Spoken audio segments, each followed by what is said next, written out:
बहन और भाइयों, दोस्तों, आइएगा मेरे साथ, चलिएगा, मेरे हम कदम होइएगा।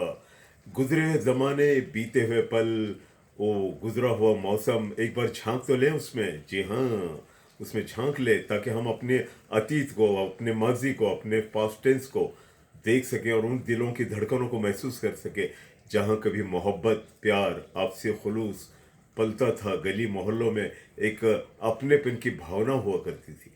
बहनों और भाइयों, मैं उस ज़माने की बात कर रहा हूँ जिस ज़माने में मोबाइल नहीं था, कंप्यूटर नहीं था, टीवी भी नहीं था, रेडियो भी इक्के दुक्के घरों में बड़ी मुश्किल से मिल जाता। उस ज़माने की बात कर रहा हूँ।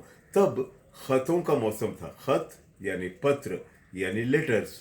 और पत्र, ख़त, ये तो आते जाते रहते थे और उसमें प्यार के संदेश से, मोहब्बत के वो आगोश होती थी जिसमें सब समा जाता था, पूरा घर समा जाता था। हर एक के लिए अपनी अपनी लाइनें होती थी। ये मैं पहले भी बता चुका हूँ। आइएगा, आज हम पोस्ट के उस पैकेट की बात करें। पोस्ट पॉकेट कहा जाता था, जिसे लिफाफा कहते थे हिंदी में। पोस्ट का लिफाफा उन दिनों 25 पैसे में आता था। जी हाँ, 25 पैसे में, 25 पैसे, जो आज होंगे भी नहीं।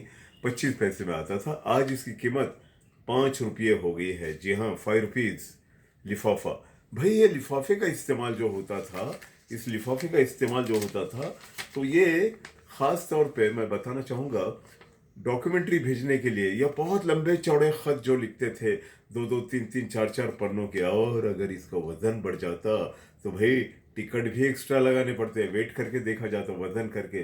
डाकघर में वजन कर किया जाता इसका। और फिर वो जो बाबू होते, पोस्ट के बाबू होते थे, वो कहते थे यहाँ टिकट लगाइएगा आप, टिकट लगाइएगा। और टिकट लगाना पड़ता था अगर वेट बढ़ गया तो।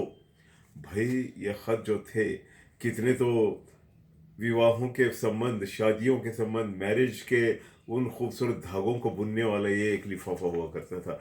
लड़कियों के फोटो आते थे, लड़कों के फोटो इसमें जाते थे, परिवार वालों की तरफ से। शादी ब्याह की बातचीत चल रही हो तो पैगाम की बात हो, शादी के पैगाम की, विवाह समारंभ की बात हो, विवाह की योजना अगर रखी है बड़े लोगों ने घर के, तो लड़की का फोटो भेजा भेजा जाता था इसमें। कभी कभी लड़कों के फोटो आते, उनकी पूरे डेटा हो लिखा होता, हाथ से लिखे हो कागज पे। जी हाँ। और अगर इसमें कोई खुशखबरी है और अगर दावत देनी है किसी को, तो हल्दी और चंदन के टीके भी इसको होते थे भाई। उसके चंदन की खुशबू, हल्दी का वो जगमगाहट, उससे ही पता चलता था कोई खुशखबरी है, कोई दावतनामा है। जी हाँ, वो ज़माना था ये। This is very important. लिफाफा, डाकघर का लिफाफा कहेंगे हिंदी में। यहाँ की लोकल लैंग्वेज में पोस्ट का पॉकेट भी कहा जाता है। जी हाँ। और पहले येलो कलर का आता था बहनों और भाइयों, येलो कलर में होता था और साइज छोटा था, लगभग इतना। जी हाँ, इतना होता था। अब तो खैर उन्होंने इसको 70 mm बड़ा कर दिया और वाइड भी हो गया है। अब भी ये रिवाज होगा, जाते आते हैं लेटर्स उसके, कुछ खास डॉक्यूमेंट्रीज, कुछ इंपॉर्टेंट लेटर्स तो आज भी कुरियर द्वारा आते रहे जाते हैं। तब कुरियर भी नहीं था, डाक ही एक जरिया था। और डाकिए का आना, मैं फिर बताऊंगा, किसी सेंटा क्लॉज का आना था, फरिश्ते का आना था, ताकि खुशियों का वो पैगाम लाता। कभी कभार वो तो ख़त में भी आ जाते, दर्दनाक खबरें भी आ जाती, पर वो पोस्ट कार्ड पे आती। पर लिफाफा जो था, पॉकेट जिसको कहेंगे, पोस्ट का पॉकेट, लिफाफा, इसमें कितने तो मोहब्बत के पैगाम, कितने तो खुशबुओं के फूलों के पंखुड़ियों वाले ख़त, न जाने कितने इत्र लगे हुए। उस ज़माने में सेंट नहीं था भाई। सेंट की ये नकली खुशबुओं वाली बात नहीं थी। असली फूल यानी इत्र जिसको कहा जाता है, इत्र, यस, फूलों से निकला हुआ इत्र, उसकी फाहे रखे जाते हैं ताकि मिलने वाले को, मिलने वाली को या मिलने वाले को, जिसने जिसको भेजा हो, वो खुशबुओं से महसूस कर लेता, ये उसका खत है। और फिर दिल को थाम कर किसी सीने के पास, दिल के पास, दिल के जेब में इसको रख लेता। इतना इसका अपने आप में महत्व था, अहमियत थी, इम्पोर्टेंट था।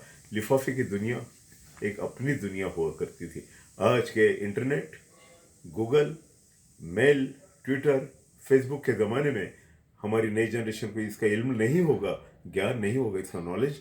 इसलिए मेरा फ़र्ज़ था कि बताऊं, पिछले दिनों की झांकियां आपको दूं। तो बहनों और भाइयों, आज इजाज़त चाहूँगा।